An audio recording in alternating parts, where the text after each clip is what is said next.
ওই সর ভাই, ব্যাপারটা বুঝছেন না? আমার নামের উপরে যদি একটা ছাগল বা বরকি যদি বেড়াইয়া কয় মা মা করে, তাহলে বুঝবেন যে কাচ্চি খাইতে চায়। পরে ধরে খাসির কাচ্চি খাওয়া দিবেন, ঠিক আছে? হুন মামা, তোর যখন যা করতে মন চায়, যা খাইতে মন চাইবো করবি, খাবি, ঠিক আছে? কোনো টেনশন করবি না। বিল এই ভাই দিব, বিল কোনো টেনশন করবি না, বিল দিব আমি। এই ভাই সবসময় দিয়েছি, এই ভাই দিব, ঠিক আছে? আমার দাদা একটা কথা কয়ে গেছে, বুঝছস? যে হালায় খরচ করতে পারে ওই ইনকাম করতে পারে। আমি হালায় খরচ করতেছি, একটা সময় কি করবো জানোস? ভরপুর কামামু, একদিন ইনকাম অটো আইবো, ঠিক আছে? অটো।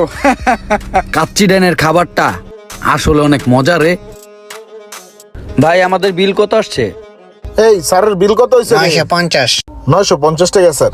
বিলটা লেখা রাখেন, ইমরান আইসা বিলটা দিয়ে দিবে। ইমরান আইসা দিবে? ইমরান আবার কে?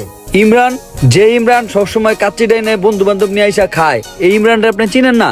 আরে ভাই, এই কাচ্চি খাইতে আইছেন আপনি, খাইছেন আপনি,